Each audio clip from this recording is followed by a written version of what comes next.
Hi, I'm Dr. Eric Westman, and this is the Keto Made Simple podcast. Hello, everyone. A lot of people coming now already having started the diet, which is kind of fascinating.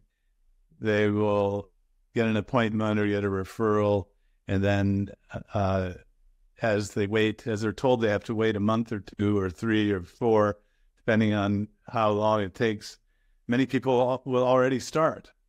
And I'm reminded of how I got into this, which was 2 of my patients did it without me, and they taught me about the diet itself. So I'm acutely aware that anyone can do this. It's just changing the food. And as I go on, there are some issues. It's really over medication that I worry about, that if someone's on medicine,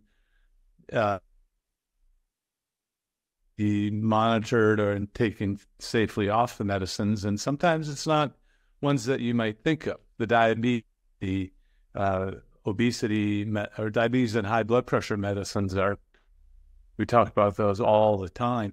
But if you're on a medicine that's unusual, that you want to just be sure that a doctor is monitoring you, or look up the side effects of the drugs. There's one now being used for heart failure and diabetes called Jardiance or Invokana. It's a drug that makes the urine leak sugar, leak glucose, which, you know what else likes glucose? It's infection. So one of the major side effects of these drugs are infection. But the other side effect I want you to watch out for is something called acidosis. If a side effect is metabolic acidosis from the drug itself, then combining that with a keto diet, a risk for ketoacidosis. I've never, in 10, 12 years of using this approach in a clinical setting with lots of different drugs and people with different illnesses, I had never seen ketoacidosis from the diet by itself until these drugs came out. They're called SGLT2 inhibitors. They're the ones that make the glucose show up in the urine. So, the idea is eat whatever you want, and we'll just get your body to let it.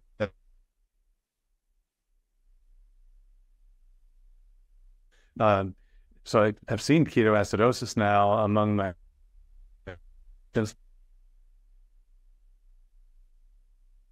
doctor, is going to put you on a medicine, for example. Be sure to not only ask them, but read the in detail on the drug insert to be sure there's no known side effect of metabolic acidosis.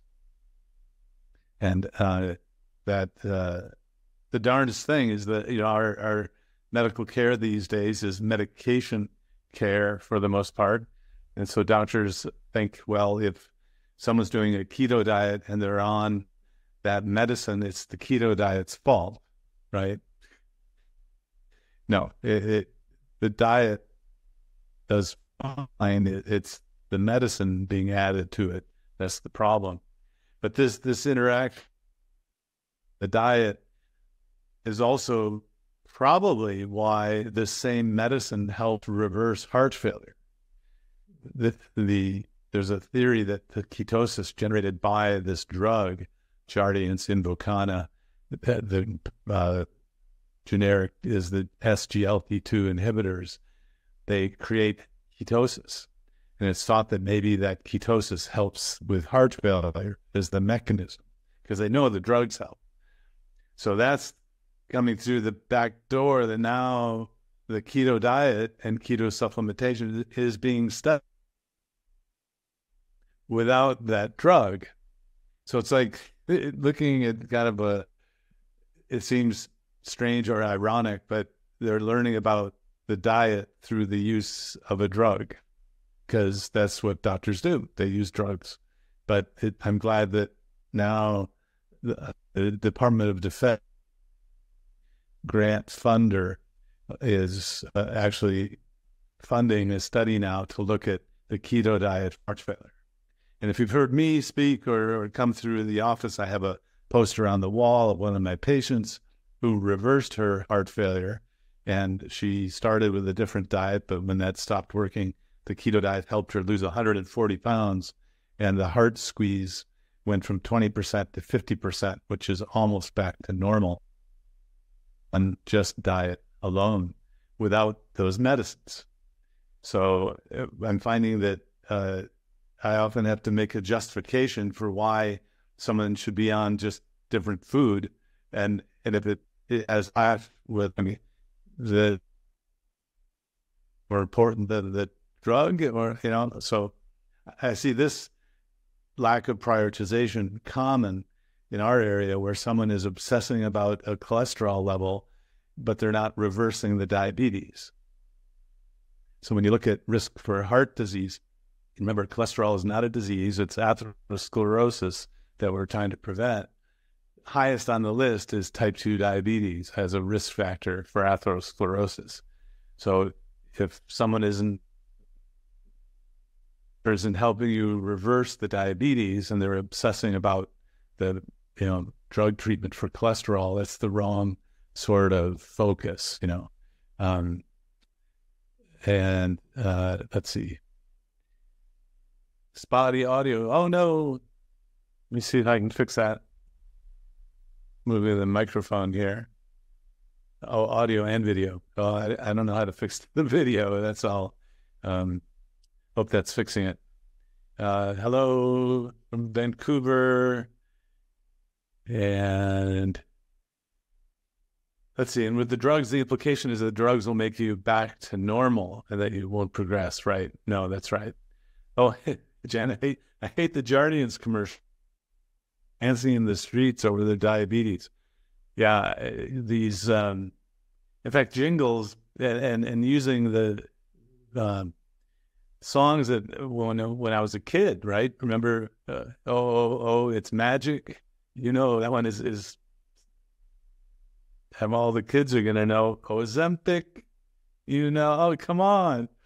Well, yeah, so that Jardiance commercial that's the drug that causes the infection in where the urine comes out, and that can be life-threatening, actually. It's called Fournier's gangrene, and, you know, it's something that we'd never seen in my training, and it's drug-induced. So Carol, let's see, I was amazed in your interview with Dr. Fetke. Oh, right, isn't he great? Details about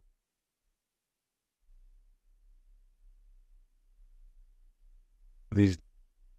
So yeah, the type 2 diabetes class has been filmed. The team came to Durham, set up shop. He made it into a studio, and the video is really, really nice. Now we have lots of different cameras going, and that I don't know that there's a target date in a month, 6 weeks, something like that. The type 2 diabetes course. You search lots about that when we get that going.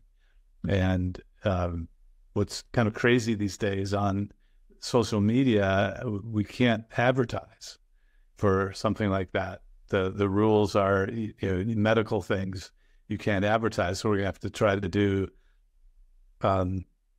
the sort of workshop-based interest, you know, so and to people, you know, the reversing diabetes is possible for type 2 diabetes. And it's, you know, it's almost 100%. And even if you've been on insulin for 20, 30 years, even if you're on the insulin pump for type 2 diabetes, for example, and even if other doctors have told you that they have it forever and you can't fix it. So yeah, I'm excited about the type 2 diabetes class. We also did the refilming of the cholesterol course. If so all of the professionality of the videos is improving as time goes on. So last week or a couple weeks ago, I'm always supposed to make it obscure when I said about, you know. So recently, someone came to me with well, someone who was already kind of lean, so wasn't overweight. Came into the office, he and his wife were there. He told me the story that he was having neck issues and all. It turns out that he had a thyroid cancer. And you might think, why would someone come to a keto clinic for thyroid cancer? Well, he had done a lot of reading outside of his normal oncology group locally, and then went to out of town expert cancer group, was put out on medication, and then was reading around about the interplay between keto and cancer, that some cancers are actually, so the term is glycolytic, like meaning it burns a lot of glucose. And the specific type of tumor I hadn't heard about for a long time, anaplastic thyroid carcinoma. They're very aggressive tumors. In fact, the prognosis that this man received, the patient now, sitting in front of me, was that he should have been dead, that he had, about 6 months to live. And now it was, 18 months later, and he had had CAT scans and MRIs to the tumor sized already. He had liver and lung metastases. This is not not a good thing, generally, when it spreads like this. But the tumors have been stable now for, it was about 6 months, which is not, this is not supposed to happen, right? I'm in the room. I haven't heard of this tumor, so I go to PubMed. You can do this too, pubmed.gov. And I type in his tumor, anaplastic thyroid carcinoma, anaplastic anaplastic thyroid carcinoma. I'm casting a net out there. And the first couple hits that come up is this surgical group at Harvard that's using a keto diet to stop the growth of anaplastic thyroid carcinoma. I'm like, wait a second, what's going on?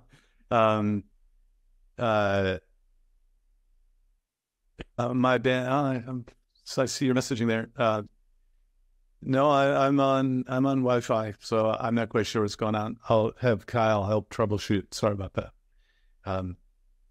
But so with the wonder of the visit, I think, well, maybe the PI, Dr. Naz at EHS, his email is there on the paper, will respond. So I text him, or no, email him. He didn't reply.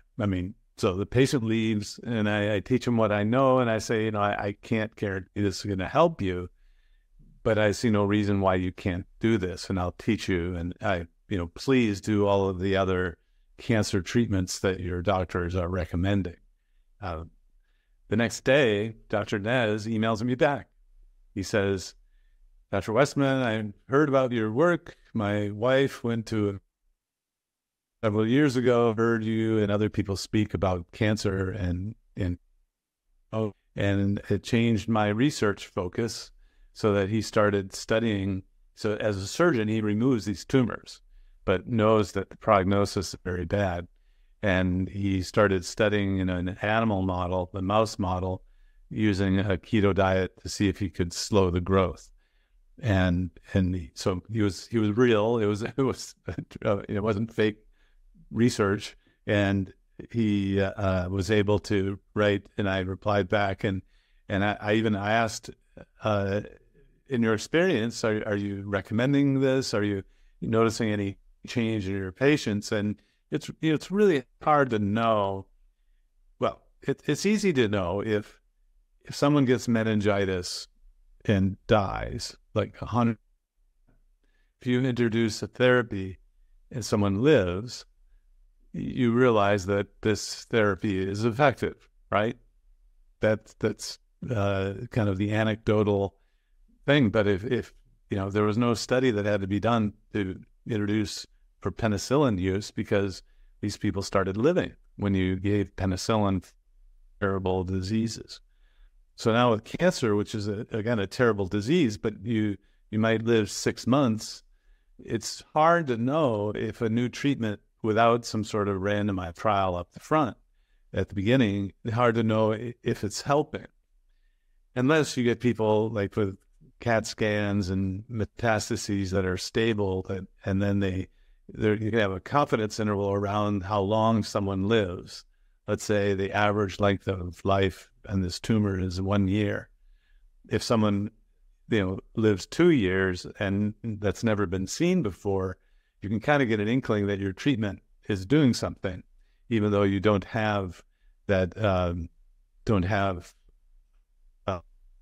the randomized trial prospectively. Let's see, Kyle, suggest if the audience could please turn off their self videos until we correct the bandwidth problem. I guess just click off the video. It might give us more. And I'll just assume that you're all happy and awake and not falling asleep on me. But thanks. So Dr. Mez, was at me asking, said, yes, he thought, but it's hard to know with something that has a life expectancy and then has a 95% confidence limit around it. But I suggested that he write up a case or two of his experience with people. The surgeon focuses on these really aggressive tumors. And he explained to me that it's known that these tumors are particularly aggressive, these anaplastic thyroid carcinomas, meaning they start here, but they spread quickly, and without some sort of treatment, they don't, people don't survive very long. But with a story like this, with an anecdote, it had been treated with a different kind of medicine from the outside university hospital. So it's not just, so this patient's story is not just the diet that's at play, but it's also the other medications that's being used. So it's really kind of fascinating to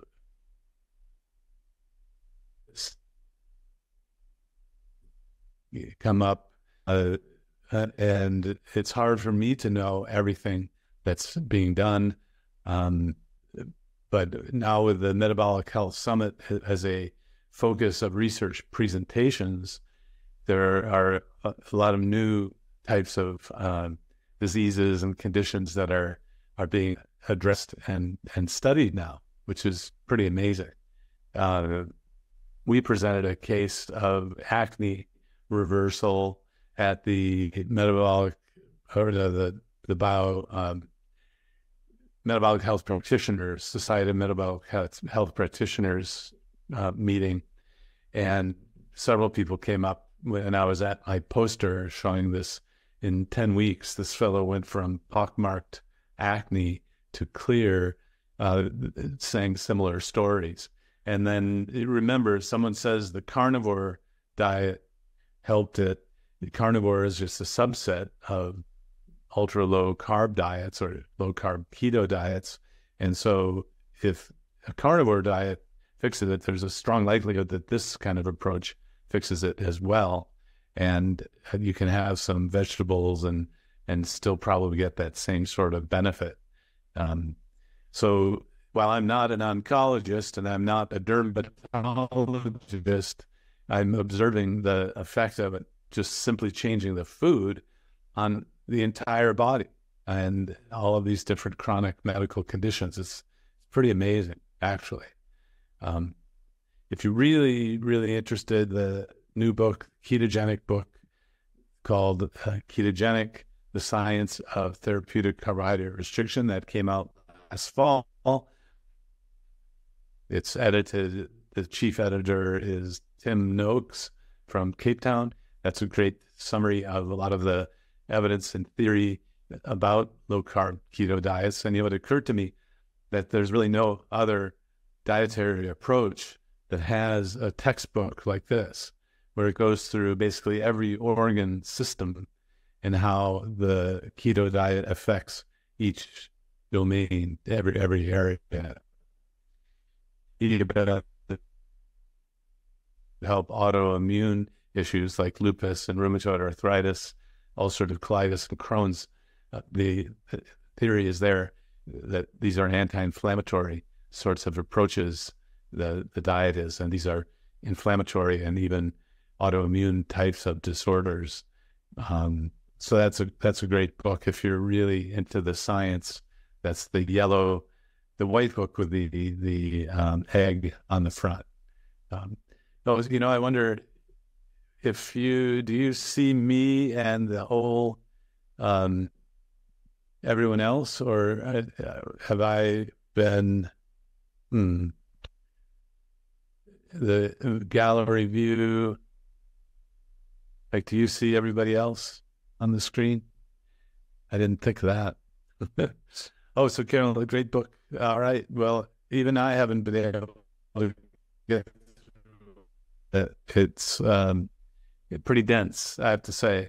Another great book that came out recently, Gary Taub's Rethinking Diabetes. It came out in January, and like typical Gary Taub's, it's very well referenced and tells the story of how low carb, high fat, keto, whatever you want to call it, therapeutic carbohydrate restriction was used for the treatment of diabetes in the late 1800s and the early 1900s, and then faded away when insulin started to be used for both type 1 and type 2 diabetes. It wasn't known until the 1960s that people with type 2 diabetes had high insulin levels. So the treatment was already entrenched to use insulin for type 2 diabetes before it was figured out that there was actually too much insulin already. And in endocrinology, the mindset is, the theory is, if the hormone's low, give it, raise it. If the hormone's high, you lower it. So if someone was stepping back, looking now to the discovery, or all the knowledge now, you would never give more insulin to someone with type 2 diabetes whose insulin is already high. You want some intervention to make and that's just kind of a general hormonal principle, right? If you have low thyroid, you're given a thyroid hormone. If you have high thyroid, the thyroid is ablated with a treatment, and then you're given a thyroid replacement if the thyroid level is really low afterwards. Same with cortisol treatment. If the cortisol is low, you give it. If it's too high, you figure out why it's high and try to lower it.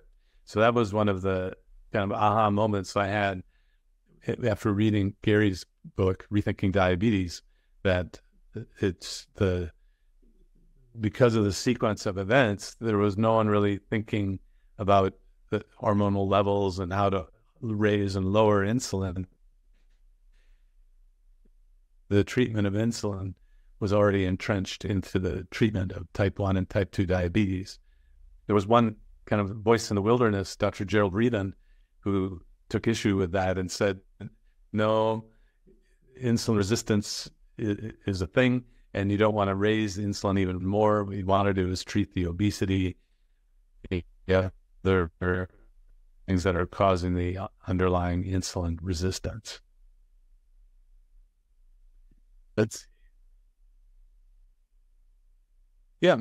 So please give me some questions.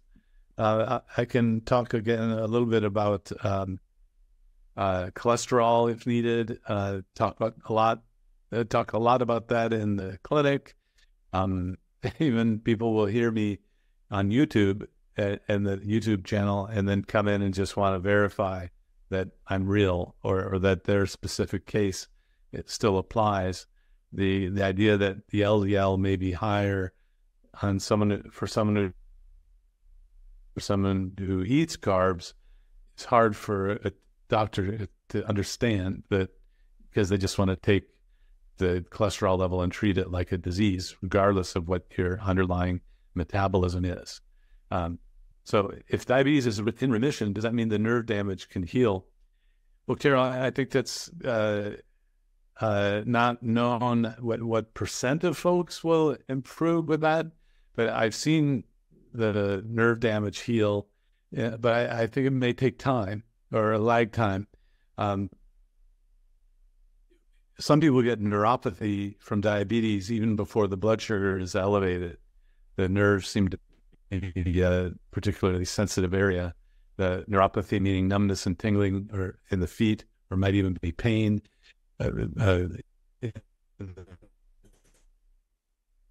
nerves are longest reaching out to the toes, so that whatever process is going on affects the end of the nerves first. And so kind of reasoning might be there, then you might get the blood glucose normal, and then there'd be a lag that was there longer even before the blood sugar was abnormal. Let's see. I just did see the little thing that said my bandwidth is low. Sorry about that. Let's see. Oh, I see. So do I dare switch midstream and risk losing the connection? Oh, let me know at this point. Is anyone still having network issues? Just say yes. I might dare changing it automatically. Okay, so let me.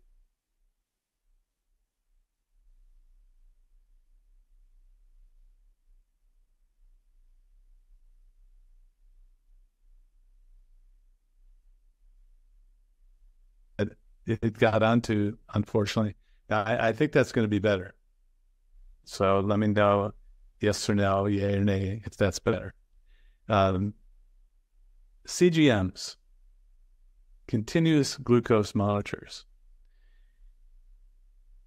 So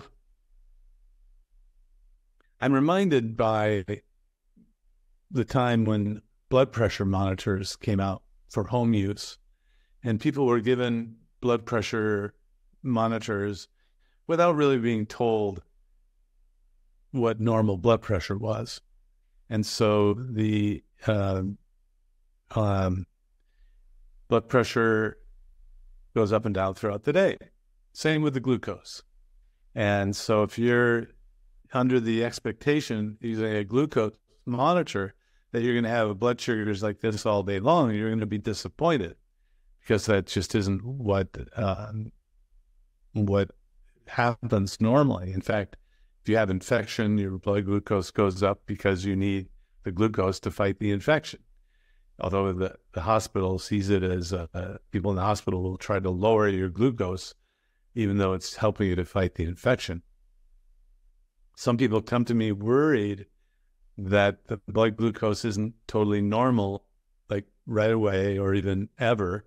And so what normal is for blood glucose, for hemoglobin A1C, all of these things, I think is probably going to be different for those who don't eat carbohydrates. And I know it's hard to explain other than the blood is a convenient thing to measure. You take blood and you measure. It doesn't always tell you things that are important. And yet doctors can obsess over something that's measurable. So if you stop eating carbohydrates, you reduce the amount coming through, it has to go through this 5-gram blood system before it gets burned around in your body. And it's that throughput with the burning, the oxidation from the carbs, I believe, that's the harmful issue going on here. So blood glucose of 120 when you're eating carbs is a different matter than if your blood glucose is 120 and you're not eating carbs, because you don't have all this carbohydrate getting absorbed, getting transferred, and all of this is a very stressful thing. So CGMs will give you that information. And if you don't understand that the blood glucoses probably don't reflect the same thing within, I don't know, up to 150 or something, then sure, get a blood glucose monitor. How much do they cost and who will pay for them? Yeah, there's that, kind of weird expectation that because you pay for insurance, the insurance companies should pay for everything. Well, they are in a system that's reactive and not very preventive. Most plans will give you or get you a continuous glucose monitor if you have diabetes. They're not so keen on paying for it if you don't have diabetes, if you're just curious, for example. So you can buy them on your own. I think Dr. Petro even helps with you getting them at a distance. I'm told soon they'll be over the counter, so you won't need a prescription for them. And so you can see what happens after you eat food with a continuous glucose monitor, or you can just stay away from the carbs, which is really kind of the best thing you can do to lower your blood glucose. So if you don't believe biology and want to, look for yourself, then doing a glucose monitor, I don't know, is maybe an interesting thing to do. The reason I don't push it is that if you stay to that list of foods, you're going to get the best possible reading on the blood glucose that you can. And any small variation, I'm not convinced is a worrisome thing, like other doctors are convinced. So remember, all of those studies with hemoglobin A1C or blood glucose correlation with outcomes are among people who eat carbs and who often are on medications. They're trying to handle this onslaught of carbs into the bloodstream and then burning them and turning them into fat.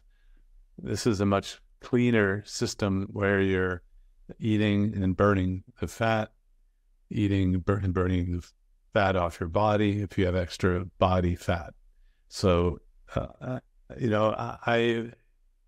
wore a continuous glucose monitor once because I was kind of shamed. I guilted myself into it because I had some visiting doctors come in the office and they had been wearing them for years. They were saying things like, if you go out for a walk, blood sugar comes down after a meal. I'm like, well, I remember that's what everyone used to say, is go out for a walk. Yeah. They said, if you do, some calisthenics in the morning, the blood sugar will come down. Like, well, I've heard that too. So if you want to recapitulate what most people kind of have known through the years, you can. Okay, Janice says, I got my CGMs through NutriSense. The purchase comes with 30 days and a nutritionist who will help you. I reversed my prediabetes because I wore a CGM and learned how my body reacts to foods. Or did you just stay to page 4? Or and then how much did it cost, Janet? Just for everyone's, Carol asked too. $100. Yeah, I got a prescription, local pharmacy, and it was $100 for a month. Or was that $100 a month? Probably. Yeah. So now if you're following some other internet influencers, and I heard first from one of these doctors who wears the CGMs that there is a continuous ketone monitor that's coming out or out. And one of prominent internet doctors is wearing a ketone monitor. And, I would not know what to make of that now because the amount of ketones in the blood, it does not necessarily, or does it, correlate with health, longevity? We don't know. And if you spend all your time worrying about some biomarker, biomeasure, biohacking number, okay, my idea is I want you to think less about the diet and your body measures and just enjoy life. But if that's what you want to do and want to know what those measures are, Okay. I guess the only time I would um, maybe use light pressure to, you really should measure ketones or a ketone meter or something like that, is if someone was treating a condition that it's thought that the ketone level matters, like a cancer treatment, for example. They're trying to get certain ketone levels in the blood when they're treating cancer, and that seems to matter, at least in mice. So, and I'm saying that with the cautionary note that because it works in mice doesn't mean it'll work in humans. But a lot of things start with mice, just like that anaplastic thyroid carcinoma story. The first models that a lot of researchers use are the mouse models to see the effect of the keto diet on tumors, for example. Let's see. Janet says, I also learned how sleep, stress, and exercise affect the blood sugar. Sure. Yeah. So, well, wait, what did you learn? It may be counter to what you're taught, and or what you think may be happening. So, I think that the less sleep you got, the higher the blood glucose, the more stress you got. Let's see, exercise raises the blood glucose, then lowers it. Well, yes, on stress and sleep. Yeah. So as a non-biohacker, I would say, well, I think that's a good idea to target the stress and sleep anyway, right? Independent of the blood glucose. Keep in mind that if you're measuring the blood glucose, you're not measuring the insulin. So you might be normalizing your blood glucose and eating some carbs, but you're having an insulin rise to keep the carbs down. So it's kind of a false belief or false sense of security that if the glucose is there, everything's fine. Because if you keep a stable glucose because of the insulin going like this, it's thought that that insulin going like this carries some risk with it. It would be better to have your glucose and insulin be both low. On the other hand, if you enjoy eating carbs, you're at phase 2 and phase 3 in the end your carb confusion model or terminology, then you may want to know how much it affects the blood sugar, because these are just kind of general categories and guidelines, and you could fine tune things even better if you want it. That's not my personality to have to know until, there's evidence that I should be making that sort of change. But it might be something that you're interested in. In the other biomarker sort of thing, the cholesterol levels are a part of my conversation, daily. And most people kind of understand now, if they're watching YouTube, that there's a shift from total and LDL cholesterol, kind of the old way to look at the blood, to triglyceride and HDL cholesterol if you're going to look in the blood. And it may take time for the HDL to go up. Triglyceride usually comes down in just 4 to 8 weeks after changing to a keto diet. But the HDL may take longer, and it will keep going up the longer that you do it, the longer that you stay away from carbs.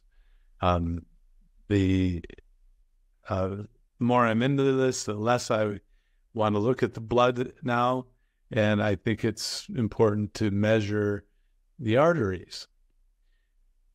I know it seems kind of weird, but they remember cholesterol is not a disease, and the discussion now I'm including is, do you know if you have atherosclerosis or not? And, a recent discussion, person said, well, I don't know. How would I know? Right. Most doctors are making assumptions and not really taking the time to measure the arteries directly for you. So you can get ultrasounds or CAT scan I do recommend the ultrasound at a minimum. There's a saying in the testing world that if you have a very sensitive test that's negative, it basically rules out the disease. So if you do an ultrasound and there's no evidence of blockage, it doesn't mean there isn't. It's a test. There's some error around it. But if it's highly sensitive and it's negative, it's unlikely that there's narrowing there. If you do the same thing with the aorta and there's no blockage in the large artery in the abdomen, the aorta, that's good information to have. So I've sort of started discussions with, it's time to collect some data and some information about your arteries, your pipes. And I'll use a faucet in the office to demonstrate that when I run a faucet and open the drains, I really don't know if there's a blockage in the pipes. There might be. It just doesn't affect that the drainage. So most cardiology doctors aren't in the preventive mode and would rather, by guidelines and just kind of, dumbing down, moving the goalposts even shorter to say, well, we'll just treat the cholesterol level and not worry about whether you have the atherosclerosis disease or not. And I've kind of fallen out of that world because many people do get side effects from the medicines that treat cholesterol. I think the burden of proof should be on the doctor to say, look, you have the disease. This will prevent you from getting more disease, rather than current discussion is your cholesterol is elevated. I have no idea what your blockage is, but I'm going to give you a medicine because why? So if you had cancer, you go to a cancer doctor, they don't say, you're probably going to get cancer someday, so let me give you a cancer treatment. We'll just give you a little radiation to prevent it, right? No. So you would expect a cancer doctor to want a biopsy or tissue proof that you have the disease. And that's just kind of not done in the world of heart disease and cardiology. There's no expectation that the doctor has to prove that you have the problem before they give you a pill to prevent the problem or prevent the problem from getting worse. So, if you have no heart disease in your family, going back to brothers and sisters and parents and their siblings, then it's likely that you don't have that same genetic tendency as some families do. Some families have a lot of heart disease in that genetic mix. So I don't know. I wonder, let's see, Patricia, is the ultrasound carotid and aorta? Yeah, well, so the neck artery is called the carotid and the one in the belly is called the aorta. And the company that comes around my area called Lifeline Screening, lifelinescreening.com, will do both of those and a heart echocardiogram. So the problem with ultrasound is you can't see the coronary arteries. These arteries are just, they're too small. So then ultrasound won't give you imaging of those arteries. So the alternative kind of screening test is called a coronary artery calcium score. It's a brief CAT scan. So you lie down and it takes pictures. There's a little bit of radiation. So you need a prescription for it. You don't need a prescription for the ultrasound test. So the CT, called the CAC score or coronary artery calcium score, doesn't tell you if you have blockage. So each test has its limitation. If the calcium score is 0, there is a good large study that says over the next 10 years, you have a very low risk of having a heart attack, something like 3 to 5%, something like that, compared to 15 to 20. So if the calcium score is 0, it doesn't mean you have no risk. It just means that the risk is a lot lower. And there's a group that does this score a lot they've written papers suggesting, or opinion pieces, that if you have a calcium score of 0, even if your LDL is high, you shouldn't be treating these people with statin medicines. So they even drilled down to the level of, let's take people who have a calcium score of 0, see if someone's on a statin or not within those groupings, and it didn't matter because the risk was so low already. So, yeah, but you start whittling away at the big fortress of cholesterol as disease. We treat cholesterol and without regard to whether you have the real disease of atherosclerosis, and you start questioning this, then suddenly you're labeled a anti-statin person, or no, they have a role in reducing risk, but it's just a very low rate of risk reduction. If you don't have any sort of history of heart disease or stroke, and all of these tests are coming in normal, and you're 65 years old, I don't think it's reasonable or a good idea to be put on a medicine for something you don't have, even by the age of 65.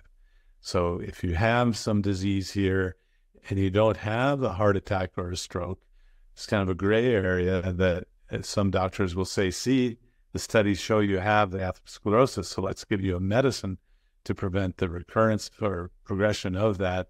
But that's less well studied. So doing the calcium score is a bit of a Pandora's box, because if it comes back anything other than 0, then you may have blockage, and it doesn't tell you how much there might be. So, and doctors don't like tests that are, well, nobody likes tests that aren't perfect. So you have to go back to that. If something's really sensitive and it's a negative, you probably don't have the disease. That's using these sort of tests. If you end up having some sort of blockage on these tests, then you probably should go for more formal testing with a hospital or a clinic-based tool. But so this is all kind of fine-tuning or personalizing whether you have a disease or not, called atherosclerosis. Remember, cholesterol is not a disease. But even then, I'm talking to residents and students about this in the clinic at Duke. It doesn't compute because every other clinic they look at the LDL and they give a drug. So, but you can actually know more about your pipes, your anatomy, and I'm afraid the current insurance system doesn't really pay for those tests until you're at higher risk. So our insurance pay system isn't good at prevention. It's more a reactive, oh, you have a problem, we'll treat you after the fact. Well, so more and more people are coming, reading the book, watching Endocarb Fusion, the book, watching the YouTube channel, Adapt Your Life Academy, Dr. Eric Westman YouTube channel. I was fascinated to watch videos and then comment on some. The one that got through looking at pharma and the kind of pharma's not telling you everything is we're going to go through that again with all of these weight loss shots. And so I'll be working on a response to the Oprah Winfrey show that's just started, where she's just become kind of a shill for the drug companies. And I'm torn because there will be a lot of people that are helped, but it's just like the statins. The drug company wants people to be on that forever. And so to be on a drug that cuts the hunger out, when if you just didn't eat the junk foods that cause the hunger, you wouldn't need the drug. So, when I first thought about this first show, they didn't mention food ever, other than I have obsessive thoughts about food. And when people told their stories, they could have been doing a keto diet. the ones who are using the shots, they're like, I don't even think about food anymore. There are no cravings. And I'm like, that's the keto diet. It's not the drug. Oh, right. They're using a drug that mimics a lot of the effects that keto diet gives without the drugs. So I spoke briefly with Jackie Eberstein, who works with Dr. Atkins for 30 years. So in my history, I met Dr. Atkins, asked him for money to do research. Then while we were in the second study, he slips on the ice in New York City and dies. So I didn't really ever get a chance to, pick his brain about how things work and all that. But Jackie Eberstein has been around ever since. And the clinic closes, and Keith Berkowitz takes most of Dr. Atkins' patients in New York City. And I worked with Jackie on several projects. And so she remembered Dr. Atkins was on the Oprah show. In fact, I'm trying to track out, you can see some old Oprah, the best of Oprah shows, but I can't find the one where Dr. Atkins was on. Jackie recalls that and everyone said, don't go on Oprah, because Oprah didn't really know about the Atkins diet at the time. Everyone knew it was bad. And basically he was ambushed on the show by someone else who was anti-Atkins, you're killing people, kind of I experienced that at the Great Nutrition Debate, where people were just firing ad hominems. And so Dr. Atkins got upset, of course, on the Oprah show. He didn't know how to handle a lot of the PR stuff. He wasn't trained. And so if Oprah remembers that history, of course, she's not going to try a low carb. Wait, it has a different name. If she needs to try the keto diet, and forget about that history of that Dr. Atkins guy, I've always thought it was important to keep that legacy and history. But so after talking to Jackie, of course, her response, it was, well, what's going to happen when people are done with the shot? They have to learn how to have food at some point. This is the same issue with what happens when people have had weight loss surgery. They've lost 150 pounds. It stops working. Well, people regain the weight if you don't address the food. So interestingly, in this first session with Oprah, I watched it the next day on Hulu. It gets put up on Hulu in its entirety. There was no mention of food. It was mentioned the food cravings, the food, type of food, a carbohydrate, but none of that was ever discussed in the first episode of this series. That's basically going to tell people to take a drug that mimics the hormones that come out of the stomach after you eat. And, we have no idea what the long-term effects of medicines like that are. And so anyway, stay tuned. I'll be reacting to that video in that show pretty soon. Let's see. I was going to ask, Marianne, if you watched the Oprah. Yeah. And Scott Bush. Well, so yeah, I don't know Scott Bush and Amanda Velasquez personally, but they are obesity medicine specialists who are especially trained in obesity medicine. I'm past president of that organization. But, like most doctors, they use drugs. And the obesity medicine world falls victim to that too. So I think the emphasis on the drug treatment without regard to, hey, why not just cut the carbs first, is a bit of they're shilling a little bit for the company itself. They're paid by the companies. That was explicitly said. But at the very end of the show, in true sort of Oprah form, she said, "Now we're not against you if you've used diet and exercise. If you used other methods, we're not against. This is just another tool in the tool chest, so to speak." But her personal experience is going to influence so many different people, and I don't think after talking to Jackie Eberstein, who works with Dr. Atkins, now retired, she was see, remember that Oprah was a carb addict, pretty much, and would not address that. Although Jackie remembered for a while on the Oprah show, she would say, "And I don't eat anything white." Then that can be pretty effective. Although if you're not super strict, you're not going to get rid of all of the carbs with just that statement. And then now getting onto a medicine, she kind of leapfrogged over the most effective dietary program, which is the low carb program that we teach. And so that's on the one hand, it's sad. On the other hand, I'm glad they're talking about drugs and not surgery. So if you go back, 15 years ago, most doctors would just send people towards surgery because that's all that worked, right? We had diet.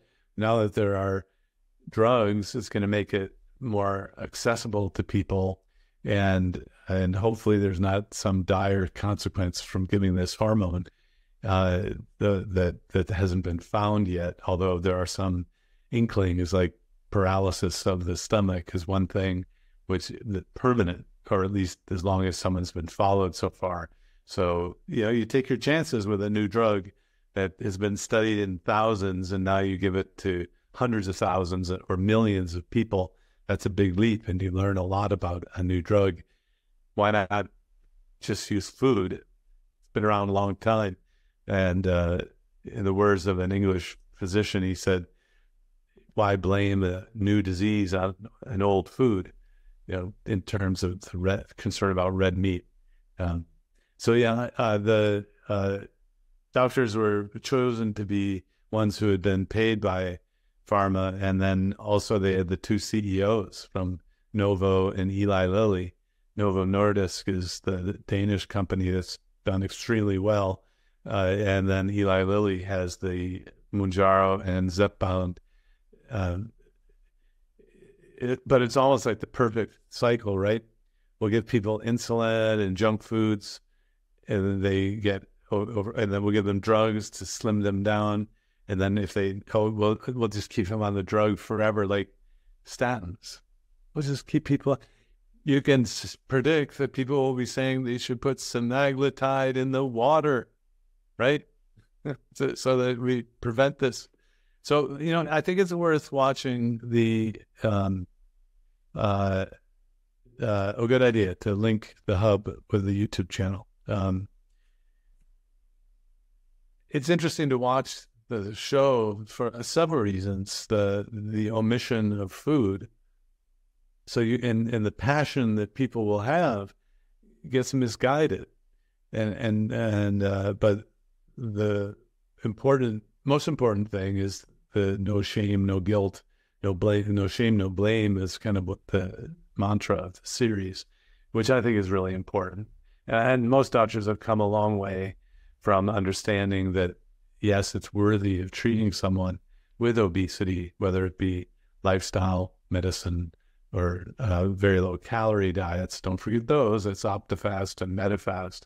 You drink shakes for 3 months, lose the weight, but then what are you going to do after the 3 months? Well, hopefully some sort of maintenance dietary plan. But these are all kind of medical weight loss things that I can kind of see that the overuse of these, there'll be a pendulum that swings, and there'll be doctors who don't screen for appropriately. They'll use the medicine, assuming that it's been vetted through all sorts of different situations. And of course, these drugs had not been tested in all these different situations that they suddenly get put in. The medicines, interactions with other medicines, that sort of thing, can't be formally tested in every combination that I see today. So anyway, I think it's great to have more access to treatments. But again, the negativity is that it's so easy. You just take a little pen and you shoot it. You don't have to talk about food. You don't have to teach anything. But what are you going to do when they're done with the plan? And actually, Dr. Velasquez agreed that the company's goal is to just keep people on the medicine forever. So, but how do you help then the child? And I mean, there's some really great stories of transformation using surgery and medicine. Why didn't they include a diet transformation? I didn't thought about that. Oh, wait, who gains profit from just telling people not to eat carbs, right? I don't know. So I'm afraid that the focus on medicine here is, yes, it's effective, but it's not known what it'll do in the long run. And could you be using your healthcare dollar, in a better way by teaching people about food? It's much less expensive and less risky sort of thing. No one's really talking about that yet in this special. So, I thought it was interesting, and unfortunately, I couldn't speed up the rate while I watched. It would have been nice to speed up so I didn't have to take this much time. But Oprah has a lot of influence, and the idea that treating obesity is worthy, that it is a disease. That has an interesting story. That I was president of the Obesity Medicine Association when Ethan Lazarus, past president of the Obesity Medicine Association, took the language to the AMA, because he was actually the son of a past president of the AMA. Dr. Ethan Lazarus is a physician in Denver. So Ethan knew all about the politics of the American Medical Association, and so I basically watched him politic around with the diabetes caucus and all these different. And so he put in the motion that the AMA endorses the obesity being a disease. And he single-handedly did it. Ethan Lazarus, OMA, Obesity Medicine Association president, a physician in private practice in Denver. So it was great to watch that in action. And I realized that that's not my cup of tea, to go around and politic other doctors. But he kind of knew that the votes would be there.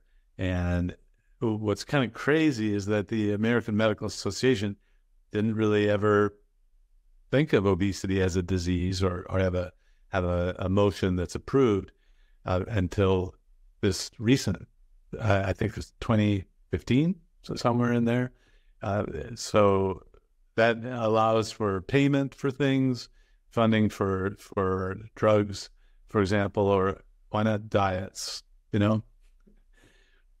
Jackie Everstein, again, it's so great to have her as a resource, kind of just, said, well, what's going to happen when people can't get the shot anymore, Well, that's a great question. Thank you so much for listening in. And I think that I got all of is whey protein powder a decent protein substitute?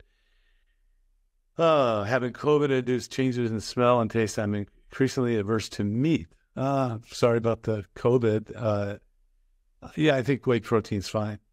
In the long run, I still hedge the bet on I want to eat real foods rather than just those kinds of isolates or Ensure or shakes or we don't know everything about nutrition yet even.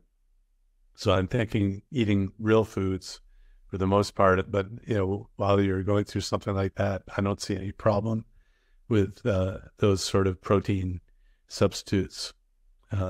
Thanks for chiming in your results there, and I hope you have a great month. Bye-bye.